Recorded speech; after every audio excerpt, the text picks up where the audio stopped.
Hello, and welcome to the TWSN Patreon page. Here we will provide you with the sports betting tips, picks, and information in order for you to become a successful gambler. We have 5 packages that I think really do an incredible job of providing the information tailored to you, what you want, and what your sports betting needs are. For more information, reach out to the TWSN team, but we have a ton of stuff coming your way. Content from fantasy football, sports betting for UFC, NBA, NHL, and of course, the NFL. We are so excited to be able to bring this service to you, and let us know if there's any more information you need. Get up, let me begin. This is TWSN. You ain't heard about us yet, well you better know now because it's the place that it all goes down on. Hello everyone and welcome back to the Right Way Sports Network YouTube channel. Thank you for joining us here once again on the TWSN Tailgate Show. I am Matt Levine. I am joined by my 2 co-hosts Harrison Vapnek and Anthony Ravasio. Guys, we saw some really fun games last week, and I am just ready for more college football action today. You guys, before we dive into that, everyone take a quick second and hit that subscribe button below. We hit our goal of 1,000 this week, but let's keep this going. Let's get it to 2,000. Help us out. And don't forget, we have the TWSN Patreon betting service here, so make sure to check that out. We're here to help make you money. So let's start getting into it. We have a jam-packed show here, guys. You know, we like to start out this show with our Saturday statements. So where we like to just say something we want to focus on or talk to someone here in the college football world. So let's start with you, Anthony. What is your Saturday statement for today? So it's good to be back, guys. It's good seeing you again. My Saturday statement last week, I was, kind of critical on the Iowa Hawkeyes. I didn't think that they would, be able to pull it out against the Iowa State Cyclones. I honestly thought Iowa State would win. That was a very pleasant surprise that I was able to go into to Ames, right, and beat the Cyclones. So this week, my statement last week was Iowa Hawkeyes, are you legit? This week, my statement is Auburn Tigers, are you legit? Going into the Big Ten, the first time with a whiteout for Penn State in about 2 years. The crowd's gonna be crazy the whole day. I want to see if Bo Nix. He's got almost 200 pass efficiency. They beat up on Akron and Alabama State. I want to see if Bo Nix is for real. I want to see anybody in the SEC with less outside of Ole Miss as a QB who could be Alabama. This is a perfect game for Alabama to prove that. The Penn State defense, to me, is a little bit suspect. We can get into that later on. Auburn, are you legit? Is my Saturday statement. All right, I like it. So, Harrison, what is your Saturday statement here? Rav, we're really going to do this again. Last week, we opposite sides on our statement. I called out Iowa State. I ended up being right with my bet. Iowa plus 4.5 was my lock of the week. I called out Matt Campbell, the Iowa Hawkeyes, say, can you win a big game? They couldn't. He's calling out Auburn. I'm going to call out James Franklin and Penn State. It's kind of been a distracting week a little bit for Franklin with, the Clay Helton and USC job. We'll talk about that in a little bit. A lot of people are linking James Franklin's name to that job. I don't want to say it's a distraction of that program, but it's definitely been something on a lot of people's minds in the Penn State, area in Happy Valley, Pennsylvania. I want to say, James Franklin, look, you have a big game at home tonight. It's the whiteout. It's their biggest game of the year. You have Auburn, they're 2-0. They had a couple big wins against Alabama State and Akron. This is their first real test for Brian Harsin on the road. If you're James Franklin, take care of business at home today. You're a 5-point favorite, and if you win this game, all of a sudden you're 3-0. Your second hardest game is now behind you, and you really have some good momentum. And we already see the Big Ten's kind of wide open. We'll talk about Ohio State, but they've already lost. That Big Ten West or the Big Ten East, that is, it's right there up for the grabs. And Penn State's got a great defense and a very strong offense. And win this game today, and you're on the course. But you got to take care of business at home against a solid Auburn team. You know what, guys? I like it. And Harrison, you somewhat stole mine. So last week I called out Texas and they let me down. But for this week, I'm not focusing on James Franklin as much. I'm focusing on the actual Penn State football team. You have a primetime home game with a whiteout game in Beaver Stadium. That place is going to be wild and unwelcoming to this Auburn Tigers team. So make sure it stays that way. Play well. Get off to a good start. Don't let the crowd go quiet. Show us that you're a legit threat in this Big Ten conference. Plus, like Harrison mentioned, with the distractions of Franklin this week, why give him any reason to doubt this program? Go out there, prove that you belong, and show him that I don't want to leave this program. I don't want to go over to the West Coast. I want to stay right where I am. So that's mine. So Harrison, we kind of piggybacked off each other a little bit there. So let's see. We'll see what happens, guys. So let's get into what happened last week a little bit, guys. That little smirk on your face, Matt Levine. The Oregon Ducks and the Ohio State Buckeyes played a game last week. Do you guys remember that game? Because I remember that game. My wallet doesn't. So I hate to say I told you so, guys, but I told you so. I told you so, guys. The Ducks won that game. They did that convincingly without two of their top defensive players. They controlled the entire game, and they held that prolific offense to 28 points at home. Only the second time that Ohio State's lost at home since 2017. And I predicted the game 35-31, and the game ended up being 35-28. So I was pretty close. Crazy. So I have the receipts here, guys. Harrison, Oh, no. looking at you first. You said, and I quote, "I don't think Oregon is that great." Oh, my God. And said that Ohio State would put 50 points up on the Ducks. To your credit, you did say that Oregon could win if they ran the ball with Verdell well, and they did. They did. But your score was 52-21, not even close. And Anthony, you said, and I quote, Ohio State was one of the, quote, better locks of the week, and that Oregon wasn't going to be able to get much going against this Ohio State team. And your prediction was 48-21 Buckeyes. So I'm going to give you guys the floor for a minute here. What happened, guys? What happened? One of you jump in. What happened? Harrison, go first. All right. Oh, my God. You disrespected the Ducks, guys. Huge credit to our friend Matt Levine. Nailed that prediction. Prediction of the year on the show. I'm not sure anything else can top it. Maybe Stanford beating USC last week. I think someone said, I don't remember who. This was the best win that Mario Cristobal has had as the coach of the Oregon Ducks, and all the credit to him, all the credit for Matt for seeing and what would happen. And they really showed the flaws in the Ohio State defense. Minnesota exposed it a little bit with Mohamed Ibrahim before he injured his leg in the second half of that game. But you could see signs that the Ohio State defense had weakness in the run game. And, Joe Moorhead, the former offensive coordinator at Penn State, who dropped, I think, 38 points when he was the offensive coordinator there when they went to Columbus in 2017. They lost that game by 1 point, but not a lot of teams put up 38 points on the Buckeyes, especially at the shoe. Joe Moore had a little experience, especially with a running back like Saquon Barkley. Then he utilized Verdell, he utilized Travis Dye, he utilized Anthony Brown in the run game, and Ohio State just couldn't stop it. And the passing game also, Brown 236 yards, 2 touchdowns, no picks. They played a lot of mistake-free football. And I think for C.J. Stroud, you look at the stat line, he had completed, 35 of 54, which is pretty good, 484 yards, 3 touchdowns. Like, oh, he had a big game. But they're very empty stats. A lot of it, there weren't necessarily big plays. Oregon didn't let Ohio State go all the way down the field on them. They kind of limited them, made Ohio State slow it down a little bit. And, they never got those explosive plays down the field. They had a couple of drops from the receivers. Jackson Smith-Njigba, who's one of my breakout players this year, had 145 yards, 2 touchdowns. But they really kept Ohio State in check and didn't really allow them to have the big plays down the field. And the Ohio State defense was the story of the game. And, all the credit to Oregon. They're possibly a national contender this year and a big win for the Ducks. So all the credit to them. I will admit I was wrong about it. All right. And Anthony, what happened here? Because, both of you put up pretty high numbers on the Ducks defense. You almost hit 50. You had 48. So what happened? Yeah. So I think honestly what happened, Harris and I, obviously underrated the Oregon run game, especially, and then underrated how bad the Ohio State defense was, especially against the run. CJ Verdell just ran all over them. I mean, I didn't expect this at all. I honestly, going into the game, I thought that, it would be comfortable. Like you heard my bet last week. Credit to Mario Cristobal, just like Harrison said, he definitely delivered. We all thought going into the game that Oregon was doomed. They didn't have their 2 best players, like you said, Matt, and they even looked flat against Fresno State. But Oregon now, out of nowhere, there's a potential Pac-12 candidate in the CFP for the CFP. We kind of guessed at it a little bit going into the season that maybe Oregon or USC could be that one Pac.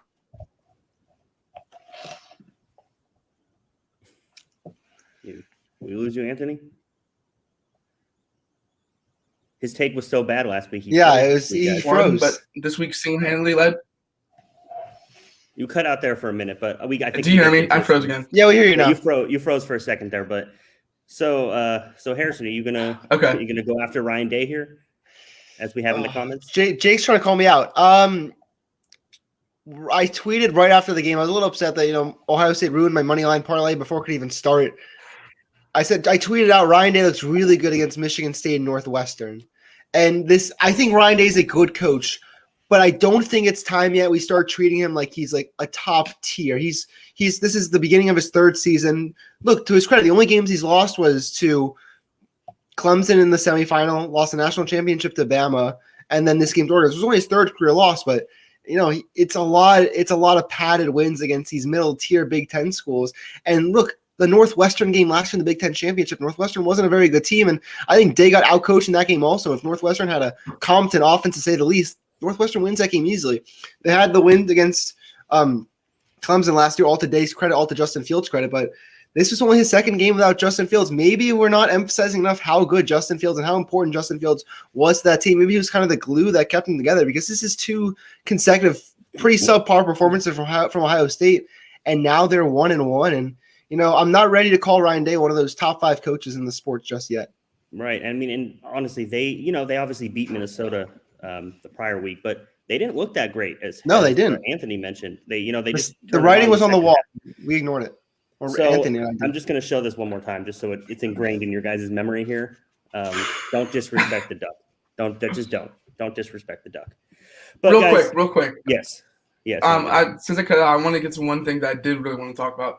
Even though Gonzaga looked really good, Anthony Brown to me still has some work to do. Like he had 250 yards, 2 touchdowns, but he had still some major accuracy issues. Like the whole game, you could tell that if they were to maybe lose or to bring Ohio State back in the game, it was going to be on Anthony Brown making those mistakes, and CJ Stroud, showing up in the fourth quarter and the second half, especially.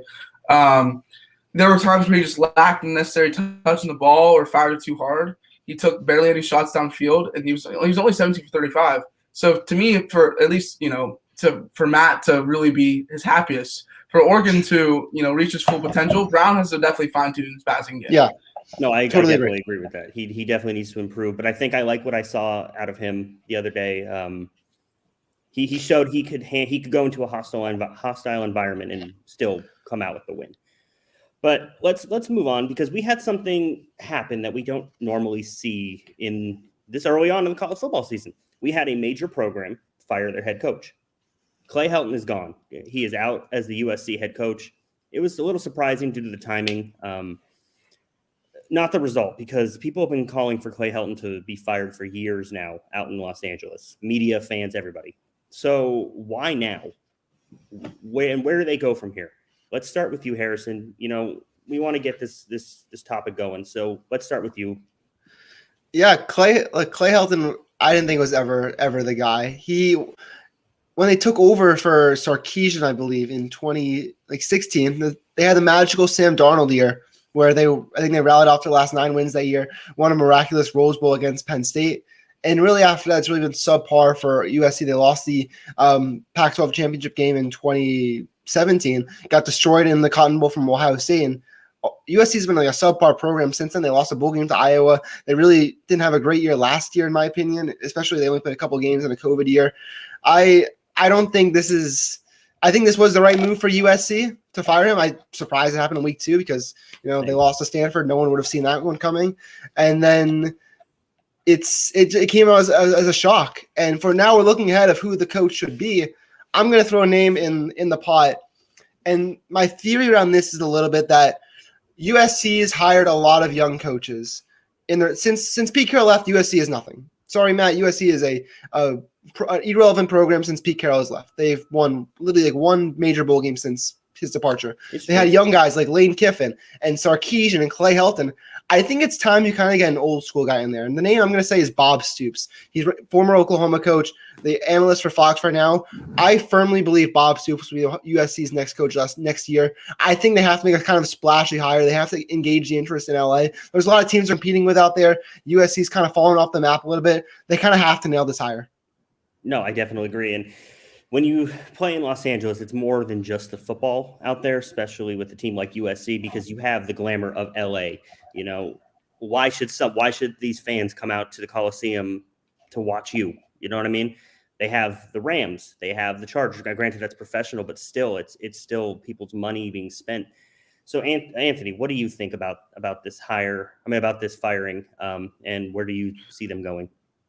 Yeah, so for one, honestly, I didn't want to look at the Helton hire as a whole. I mean, Helton obviously had a good first year, but that was definitely more of a Sarkisian team.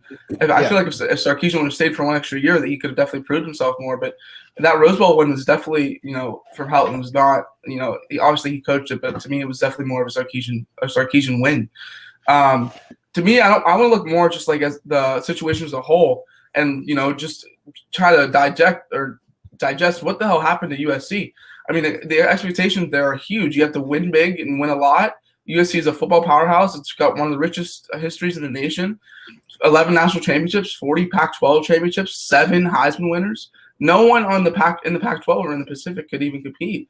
I mean, USC is a dynasty.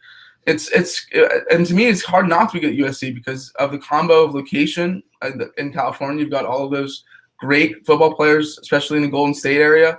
Their history, the amount of organizational chaos that had to have happened, for this to happen is astronomical.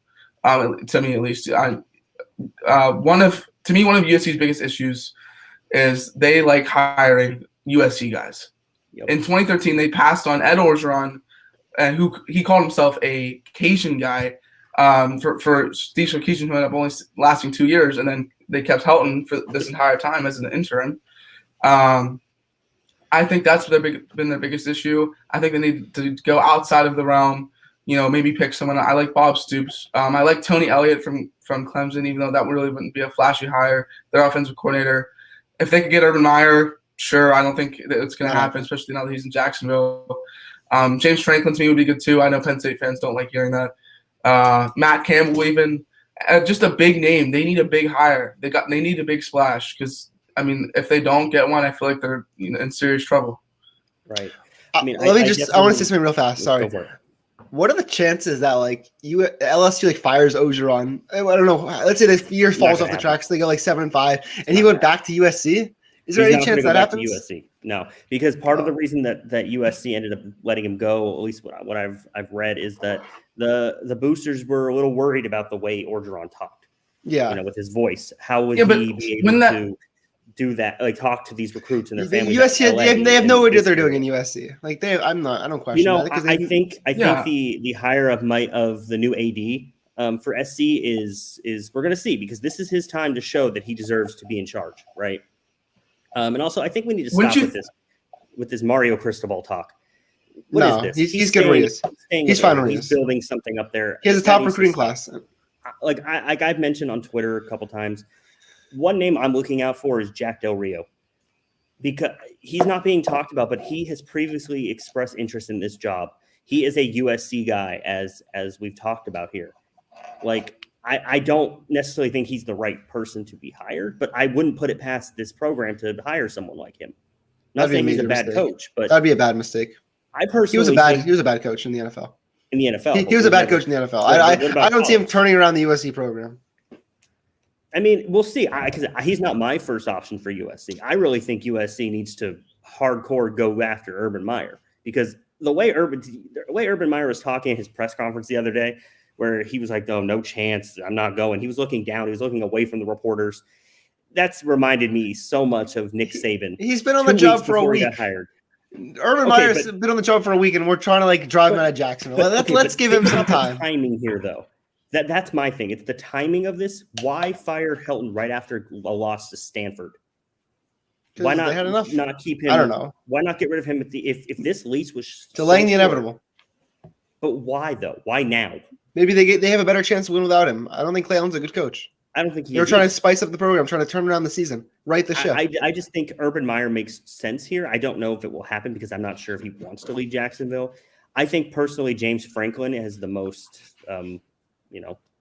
motivation here with this. I could definitely see James Franklin going there. What does USC need? They need a strong recruiter. And what is James Franklin? Strong recruiter. He talks. He can talk. And also he's from the East Coast. He can get those guys out to Southern California. USC can sell itself in some regard, but I think James Franklin is the coach that USC will pick. But I do like the Bob Stoops pick, Harrison. I can definitely see that happening as well. Is there anything else you guys want to talk about with this? Yeah, real quick. I think we hit it. I feel like it's Fickle. At least I think their top guy. So Fickle and their new AD Bond have the connection because Bond hired Fickle at Cincinnati. I know Fickle hasn't really said that he wants to go, and even his wife said that why would we go? But I mean, this is a job at USC. Like I feel like this is like it's like the gold at the end of the rainbow for Fickle. You know what I mean? Like it's like the perfect opportunity to make a name for yourself. I mean, at that point, like you have to take the risks of pressure and a strong media market to try to make a name for yourself. At least in my opinion, I feel like Fickle will do a great job there. I know it's not really a big name hire like we talked about, but I like Luke Fickle. Yeah, I mean, it's definitely going to be interesting to see what happens. And we'll definitely be talking about this as everything goes on. But let's go into some of the games today, guys. We have our game of the day here.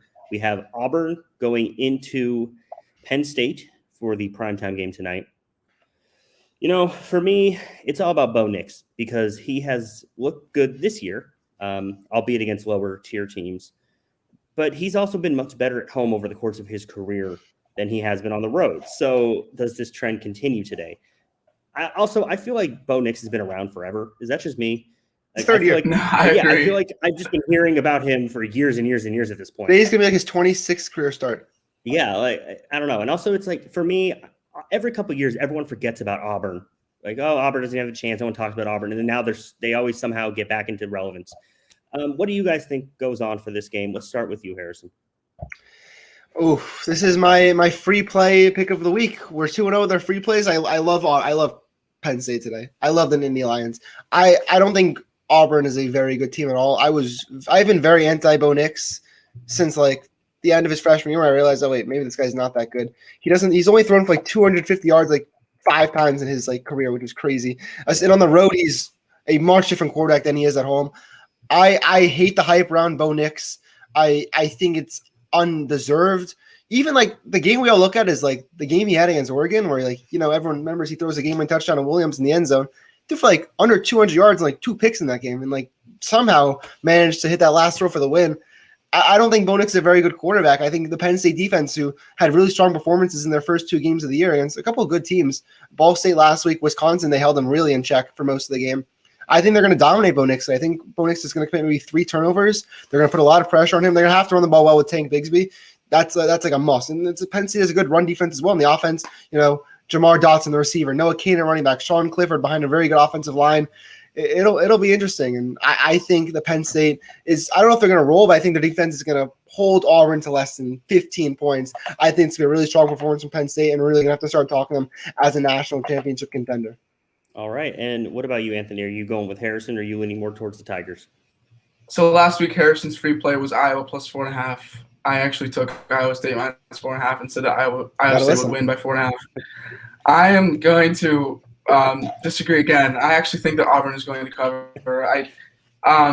So it is a game at PSU. Obviously, living in Pennsylvania, or formerly living in Pennsylvania, I know how big of a deal that is. The whiteout game at Penn State is insane. I've unfortunately never been, but it just looks unbelievable.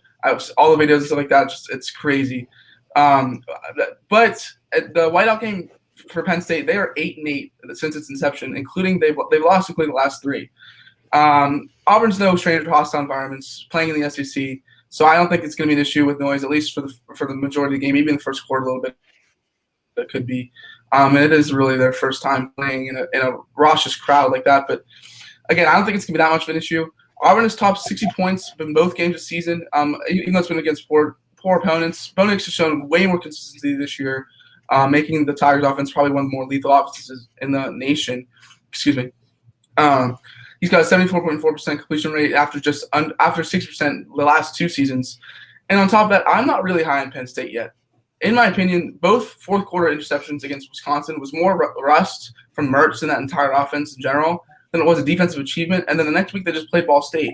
So to me, like, the defense hasn't really – like, they've proved like they could, play against a solid Wisconsin offense. But I feel like that was more rust in the first game than it was really anything to be any achievement.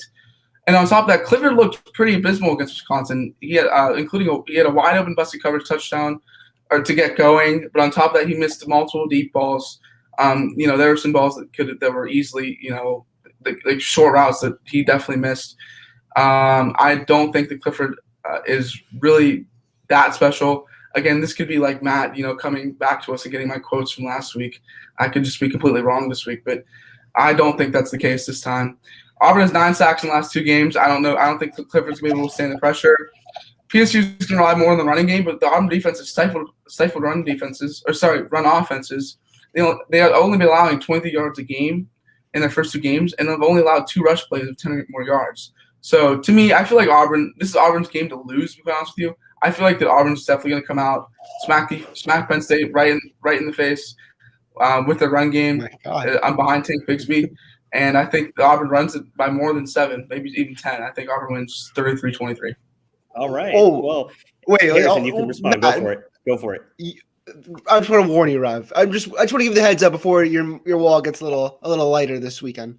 You're putting your money on Bo Nix, who's won a total of 4 career games away from Jordan-Hare Stadium, to go on the road to the whiteout, which is the most difficult environment to play in all of college football, against a good defense. And because you're relying off wins against Akron and Alabama State, I think I can play defensive back. That good of a defense yet. I don't know about the defense yet. I know about the defense for Alabama State. I think I could start on them. I think you're relying a lot on Bo Nix, and I think this is a different Bo Nix. This is a different Bo Nix from what? The last time I saw him play a road game where he threw like 4 picks. Like this is of Coach Brian Harsin. The first time he's coaching a real road game. He's at Boise State you're playing Montana, and those schools out in the Mountain West, which they're good schools, but it's not Auburn, it's not Penn State. If you're expecting Brian Harsin, his first true road game as an Auburn coach, to go to the toughest environment in college football and win, and is by double digits, you're saying also it's just they're 8-8 in the last seat. They're 8-8. Is it against the spread? Because they won it. They're playing Ohio State every year in the whiteout. That's honestly not that bad when you're playing Ohio State and Michigan every year in the whiteout. And they also won their last whiteout game in 2019 against Michigan, I think. So you're walking on thin ice with putting your faith in Bo Nix. And I'm gonna what you just said 2 minutes ago. What you said 2 minutes ago, what Matt did earlier in the show, I might read off some Auburn quotes. But I could very much be wrong, but I have good faith in Penn State every week now. Anthony, I will agree with you. Bo Nix has looked a lot better this season, and I do think he has improved. But I am not going that far. I am going with Harrison on this. I have Penn State winning this game, albeit I do have them winning in a close game because I do think Auburn is going to show up. Okay, but I don't think Bo Nix is it either. He's improved, but I don't think he's going to be capable of going on the road and winning, especially in this environment. If he does, credit to him. You know what I mean? Credit to that. I don't think I can show up next week if they win. Okay, we'll see. But I have Penn State winning this game, so we'll see. Anthony, you might be able to read off quotes to us next week. So Harrison, wait, aren't you not even going to be here next week? So that is right. That would be that. So no. So you're I'm not showing up or I'm dropping the mic. It's either I'm not showing up or a mic drop. Yeah, Harrison's just saying things because he knows he's not going to be here now. But let's move on, guys. Let's keep this going. Let's move on to the game down in the Sunshine State. We have the Florida Alabama State? Crimson Tide. I can't talk this morning. Taking on the Florida Gators in the Swamp. The Crimson Tide really have not missed a beat. They lost Mac Jones, Devontae Smith, Jalen Waddle, Najee Harris, and more. And look, they're still the number 1 team. We all could probably agree to that. What do you guys see happening here? I personally don't see this game being particularly close. I'm sorry to our Florida fans out there. I know it's in the Swamp, but I really just don't see this being close. Let's start with you, Anthony. Sorry, you locked it there for me. Yeah, I agree. So I don't think it's gonna be close either. It's like the same story every week with Alabama. Is Alabama on a higher tier than Florida, and is Alabama on a higher tier than any opponent they play? I think so. The last 2 weeks, obviously. This week, I agree. Paul Feinbaum thinks so. He thinks that Alabama's going to wipe Florida on the floor. I agree. Alabama is just Alabama is just on a different level. Emory Jones hasn't been too good for Florida. It's generated a buzz for Anthony Richardson to start full time. They've both been good in the rush. Florida's been deploying them mostly in rushes. 56% of rushes for Florida have come through their quarterbacks. So I'm sure Alabama will surely make this a point of emphasis on defense. Saban's going to try to keep either QB inside the box and force them to throw in tight coverage. Alabama's secondary is one of the tops in the nation. They're going to try to capitalize off defensive gameplay for sure. The Gators looked fine on the offensive line, but they haven't really faced like a front seven that's really could challenge them.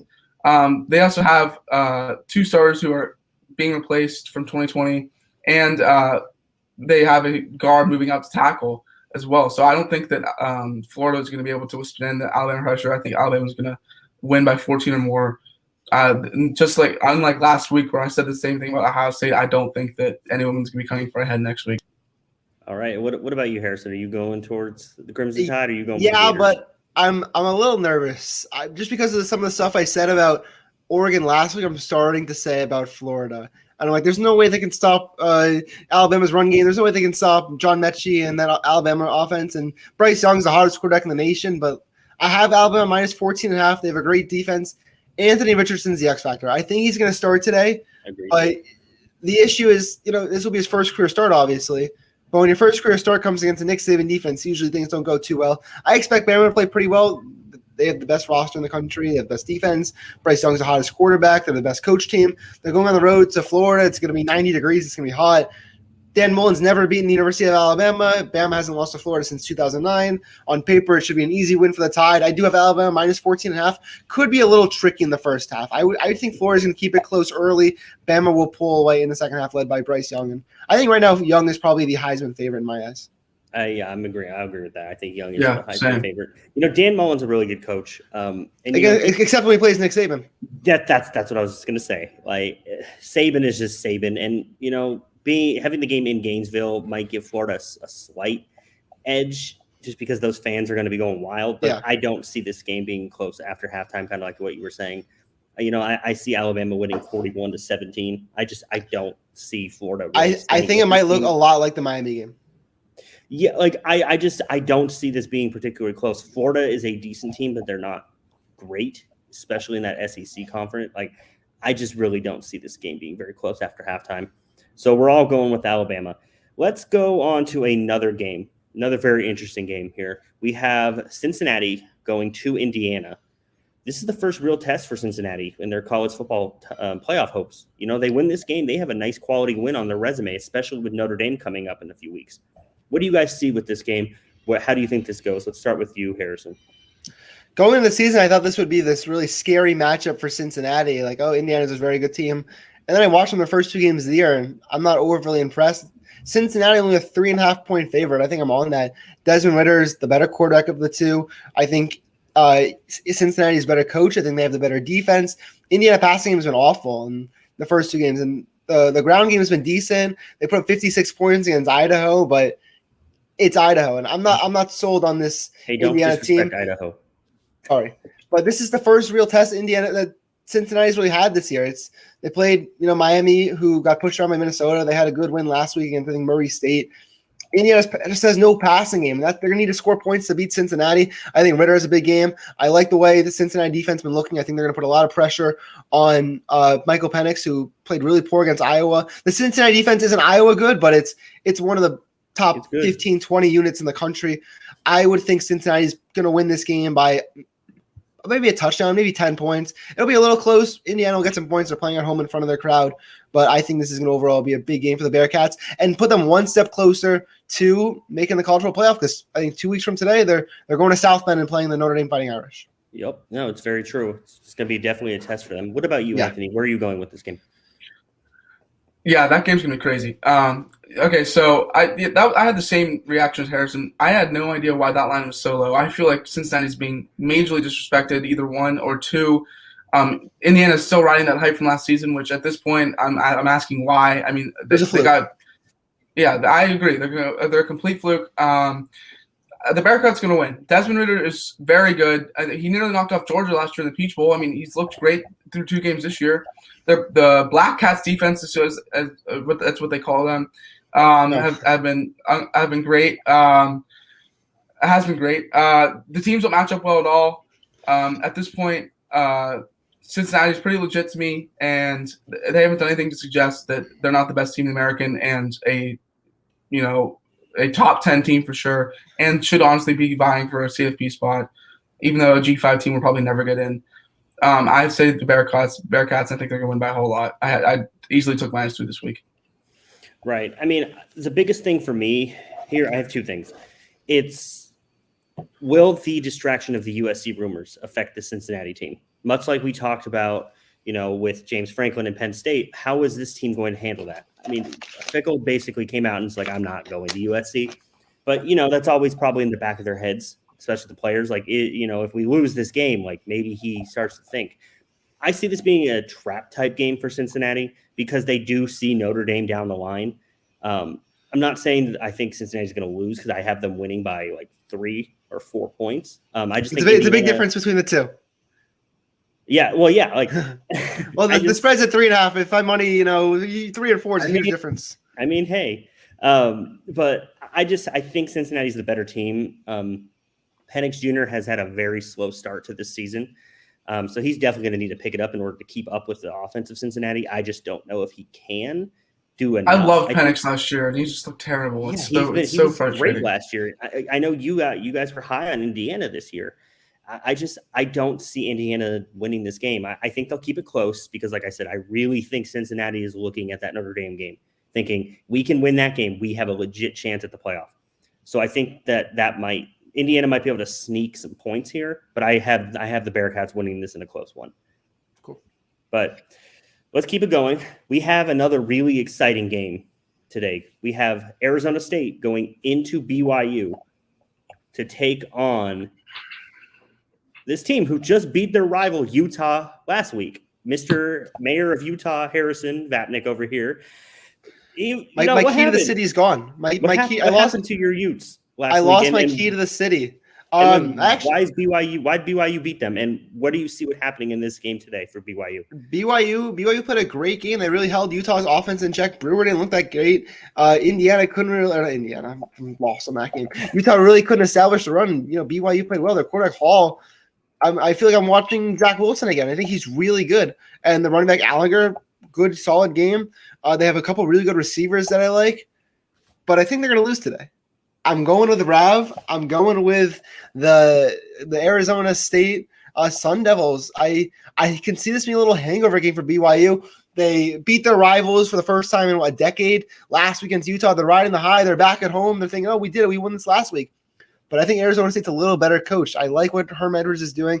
I think they have a solid team down there in Phoenix, and I think Jaden Daniels is the better quarterback of the two. Stats haven't really shown it so far in the two games combined: 370 yards, 2 touchdowns, 1 pick. He's been their leading rusher also. But I think that Arizona State is the better team, and I can see a little bit of hangover for BYU. I think Arizona State really proved himself as possibly a contender in the Pac-12 South because Utah's already lost because BYU already knocked them off. So that's all of a sudden not just a win for, let's say, Arizona State beats Utah later in the season. I think that game is in Utah. You have the win against Utah, and then you have the win against a team that beat Utah, which is basically a double win when it comes down to your resume. Arizona State could compete with UCLA, and they need a win like this to compete with it. They're a 2.5 or I think a 3.5 point favorite at this point.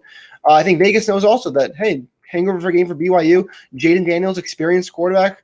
I think he goes into Utah and wins that game tonight. Right. And what about you, Anthony? Where are you going with your Sun Devils here? So, you guys know that I took ASU to win the Pac-12. That was that's looking like a good prediction at this point. Better than my Utah prediction. Yeah. And that before UCLA. Do you guys hear me again? I'm sorry. Yeah, we hear you. I can do somewhere else next week. You're good. And that was so again. I picked ASU. That was before UCLA really came on. And that was I kind of wasn't really seeing Utah as a viable opponent to ASU at that point. Maybe now they definitely are a little bit. Even with the loss to BYU. This is a big game for ASU. BYU's 19th. ASU's had 2 weak wins in which they didn't even cover. They kind of somewhat struggled too. I mean, they barely put up points in the first half against either team. I think 13 against Southern Utah, and then I think they were almost tied against UNLV going into the half. They kind of let them hang around a little bit, but to me, this was more of a Herm Edwards thing to show to not show all of his plays and then just use them when he needs to, like this game and games coming up. I don't think they really use their their playbook fully. Harm obviously is a former NFL coach. They've got a lot of NFL guys on that coaching staff. I think he knows what he's doing. He knew he can win both of those games without going in deep in his playbook. BYU has 2 Pac-12 wins, good Pac-12 wins, but their defensive line not struggled, but I mean against the run they weren't that hot. ASU relies heavily on the run game behind Trey Anum. They like Rashad White. They still have a threat with Daniels running as well. He had 125 rushing yards last week. He's been fine passing, but we haven't seen a true signature game from him in the passing game. He had 175 yards, 2 touchdowns this year so far. BYU also loves their third down defense. That's where ASU needs to capitalize. BYU's like 2 for 10. BYU opponents like 2 for 10 last 2 or 3 weeks. Or the last 2 weeks. Oh my God, I'm tripping through my words. On third down defense. So to me, the ASU's biggest problem or ASU's biggest issues going into this week are converting on third down, extending plays, and getting the passing game going. I think ASU does win as well. I love Jaron Hall. He stays calm under pressure, but I also like Jaden Daniels at this point. I'm going to take the more experienced quarterback. I'm going to take ASU. Right. And, the way I see this, if BYU can win this game, we look at them in a whole different light. Yeah. They beat Utah. They beat Arizona State, granted at home, but still. They beat these 2 top Pac-12 teams. So we'll see if BYU can continue this and do this. I've been struggling. This has been the hardest game for me to pick this week just because I don't know exactly which BYU team is going to show up. Is it going to be the team that struggled against Arizona, or is it going to be the team that just blew out Utah, basically? I think Arizona State takes this by a touchdown. I just like Anthony was saying, they're more experienced, and I think this could be a hangover game, like you mentioned, Harrison. So we'll see. It's going to be interesting, but I got Arizona State. One last thing. So we talk about no group of 5 team has ever made the playoff. BYU, if they win this game, all of a sudden you have 2 really good wins against ranked Pac-12 teams. Mm-hmm. Later so then they have South Florida, which they should win. Utah State, they should win. They play Boise State, tough game. Mm-hmm. Then they go to Baylor. That's another Power 5 win possibly on the resume. You're going to play Washington State in Washington the next week. Then it's Virginia at home. Virginia's a good team, and they could be ranked by then. And then you end the year with USC. I'm not saying BYU is going to go undefeated, but like if they do, all of a sudden you have like 6 wins against Power 5 teams, and like all of a sudden that's like probably a better conference schedule record than what Clemson's going to have in terms of resume. Like don't sleep on BYU if they can get a couple wins here. Well, we'll see. I mean, BYU is one of those interesting teams. But it starts today. They got to beat Arizona State. But let's keep it in the Pac-12, at least for one of the teams. Let's go back out to Pasadena. Fresno State taking on the UCLA Bruins. UCLA's look good. I mean, I didn't expect any of this from UCLA. I'm not sure a lot of people did. We all knew they were going to be okay. And Chip Kelly might have saved his job with that win over LSU a couple weeks ago. They've shown toughness. They've been efficient, which is something we haven't seen from a Bruins team in quite a while, to be honest. And, Fresno State's looked good as well. They almost beat Oregon in Autzen Stadium, an Oregon team that just went in and beat Ohio State. So they hung with them. Where do you guys see this game going? Are we going Bruins, or are you taking the upset? Let's start with you, Harrison. I'm a little nervous about this one. I feel a little nervous. UCLA coming off a bye. You have the great win against LSU. You have a good win against Hawaii the week before. You're really high on yourselves. Now you have a bye week. You're starting to cool down. You're playing a Fresno State team. They're 2-1. And they basically have Oregon all they got. And now it's a night game in Pasadena. It's like a 9:45 central kickoff to at 7:45 there. I don't expect it to be fully sold out. It'll probably be a half-empty stadium. It's UCLA, they're a good team. Darian Thompson-Robinson has had a great start in his first 2 games, 390 passing yards, 3 touchdowns. Zach Charbonnet, the transfer from Michigan, has been outstanding each of their first 2 games. But Fresno State's a good coach team. The quarterback Hainer, over 1,000 yards so far in 3 games. That's crazy. They have a crazy passing offense. The receiver Kelly, 253 yards, 2 touchdowns. UCLA only has 6 seniors on their roster. It's a very young team, and I'm a little nervous that they're going to be really high on themselves because they just don't have this kind of experience that they have the expectations of a top 15 team now. They're the number 13 in the country. I don't know if they're just ready for that moment yet, and I think this is a a trap game where Fresno State can go in there and pull a major upset. I'm not saying it's going to happen, but UCLA is an 11-point favorite. I think Fresno State keeps this close, and maybe we kind of wake ourselves up with UCLA a little bit. All right, so you're going with the Bruins then? Yeah, you Bruins by a touchdown. Okay. What about you, Anthony?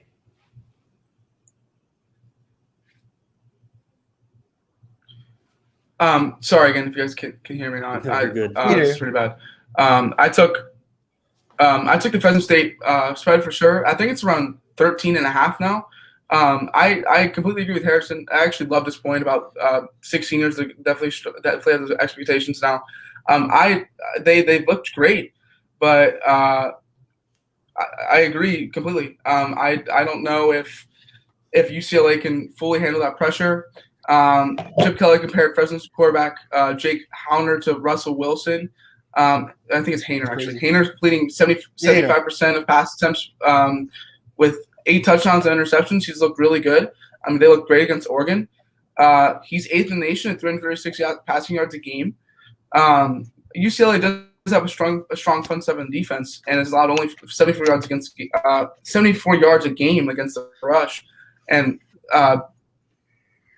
for UCLA, they probably have one of the better running back tandems in the nation with Zach Charbonnet and Britton Brown both.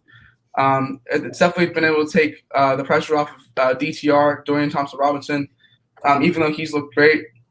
In the end, I think Fresno State definitely has the opportunity to pull this out. I love Fresno State plus 13.5 this week, but I think UCLA barely pulls down in the end. Yeah, I mean, I'm going to go with you guys. I definitely think that UCLA wins this game, but I think it's going to be close. I think UCLA wins it by 5. Okay. I think they score a late touchdown to win the game. I don't know. Like, for me, a team like UCLA, they've been very good. No disrespect to them. But I also really didn't like the way they handled themselves after the win against LSU. They actually won the national championship. Yeah, no, exactly. It was week 1. Credit to them. They beat an LSU team that a lot of people thought could be a sneaky team in the SEC. Credit to them. They pulled it out. But when you get one win like that, why are you acting like you won the national championship? Act like you've been there before. And like you said, they had a bye week. So maybe that confidence, it goes away. They're thinking, oh, we beat LSU. We don't even really need to try against Fresno State.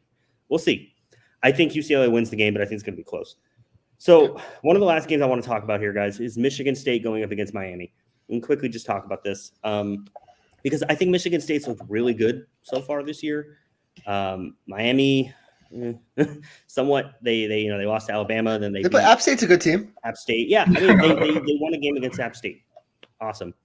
But with Miami had higher expectations.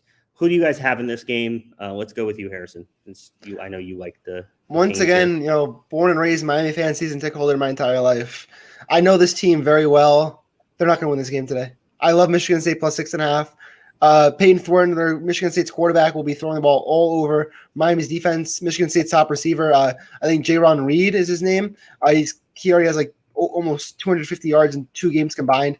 He's going to tear up the Miami secondary today. The issue with Miami is they can't really set up the passing offense, which was their strength last year. The issue was they couldn't really set up the run game. The passing offense has been subpar. I know you're playing Alabama. It's hard to throw the ball against them, but when you're struggling to move the ball against App State through the air, it's an issue. They need Cameron Harris to have another big game. I just don't know if the defense will be able to stop Michigan State. I think they're going to air the ball out, score more than 35 points, and Michigan State will go into Hard Rock Stadium and push the Hurricanes around. And I think they'll definitely cover, and they'll probably win the game pretty close. I'll take Michigan State 32-30. All right. What about you, Anthony? Get your prediction here. I agree. Actually, I like Michigan State a lot. This is actually a very big game for my former roommates in the house. This is as soon as this game's over, I'm gonna go and watch it with them. One of my friends is a Michigan State fan. He's been hyping them up all week, and I've started to completely agree. I feel like Miami is very, very not overrated, but I just don't think that they're it. Miami has the better athletes, obviously, but for me, Michigan State, Kenneth Walker is the reason why MSU will upset here. I think they're going to win outright. This is a breakthrough win that's bound to happen for the Spartans. Mel Tucker's been doing wonders already for Michigan State. Peyton Thorne, the quarterback, has been great with the ball. He hasn't been irresponsible. He's making plays. He has yet to face a good defense. Miami's defense is pretty good, I'd say. They're definitely going to rely more on Kenneth Walker. He leads the Big Ten in rushing. He's fourth nationally, 321 yards. He's averaging 10.7 yards per carry, which is absurd. 5 touchdowns. On top of that, King has struggled. He's thrown for almost 400 yards in 2 games, but 2 interceptions, 1 touchdown against, App State and Alabama. I know it's, relatively hard opponents, but and Michigan State's, it's the same thing. Yeah, exactly. So to me, I think Michigan State pulls this out. I like Michigan State spread, sprinkle a little bit on the money line. I love Michigan State. I'm going 3 for 3 here. I got Michigan State winning 24-17. I really like what they've done, and I think they continue this. They might be a little threat in the Big Ten. Yeah, exactly. Very wide open. So we'll see. The Spartans team looks good. But guys, before we get out of here, any games that we want to talk about, just keep your eye on that you think are going to be good. Let's start with you, Harrison. I see you over there with your hands. So I'm reverting back to an old friend of who I'm, gonna keep my eye out for today. For the second time in 3 weeks, we took a week off last week. Week 1, we kind of exposed him. Sam Howell gets exposed today again. Virginia will beat North Carolina on the road. They did it last year. I think the game was in Virginia. They won 44-41. Virginia's looked really good in their first 2 games. I forget who they played their first game. They played a good, strong performance against Illinois. Virginia, I think, is just a better team than North Carolina. Like, they got dominated by Justin Fuente and Virginia Tech, who's a completely overrated top 15 team. They're going to lose today to West Virginia, not to mention that. We forgot to talk about that game. Virginia is going to go to Chapel Hill. They're 9-point dog. I'm all over that. They're going to make Sam Howell. That defense is going to pick off Sam Howell a couple of times. He's going to lead them to some mistakes. They're not going to be able to run the ball. Virginia will have a good performance today, and that's the game I have my eye out for. All right. What about you, Anthony? An underrated game to me, for sure, is Tulane and Ole Miss. So you guys remember Tulane? Almost beat Oklahoma. Exactly. That's what I was just going to say. Yeah, they kept up with Oklahoma for sure. I want to see how Ole Miss and the offense does against Tulane. If they beat them more than what Oklahoma beat them against, then is Ole Miss's offense for real? I guess it's Tulane, but if you're beating them more than top 3 offense like Oklahoma, it's definitely and it's definitely a conversation to have. I love their offense. Matt Corral is definitely a Heisman candidate. I don't know if he's going to win behind Bryce Young and all the other guys ahead of him. But I also love the running game and Ely and Connor. I want to see how many points they can put up against Tulane. And that's definitely an underrated game for me today. Right. No, it's definitely. Tulane looked really good week 1, so we'll see if they can continue. For me, it's Iowa State playing UNLV. Iowa State, they took a tough loss last week against their rivals. So how are they going to respond? That's what I'm looking for. They had their chance last week to make this statement, and they couldn't. So maybe all of that preseason talk was just talk. Is Brock Purdy starting? I believe he was. Okay. I know he was benched last week. Yeah. I believe he is, but I want to see them come out and respond. Show that last week, they lost to a tough Iowa team. Show that you're all that, basically. Don't fall under everything just because you lost 1 game. But guys, that will probably do it for us today. I know we got to get going. We have the games coming up in a few minutes here. Yeah. Thank you again, everyone, for joining us here on the TWSN Tailgate. Make sure you go download the mobile app for us so you never miss content from our writers, analysts. And again, check out that betting service, the Patreon betting service. We're here to help make you money. Our guys hit most of the time. I've never seen a group hit this much, guys. We're on fire. Really, though. I've never seen a group hit this much. So go. We love our picks this weekend. Yeah. We do. Go make some money. Except his Auburn pick. Other than that, Harrison, you won't be here next week with us. We're gonna miss you, but enjoy your time. Miss you guys too. So I'll be out in Boston calling Missouri Boston College. So exactly. Definitely so not taking a break from college football. Exactly. You're gonna be scouting out there for us. Yeah. But thank you again, everyone, for joining us. Enjoy the rest of the weekend. Enjoy all the college football games, and we'll see you next week for another episode of the TWSN Tailgate. All right, we are out.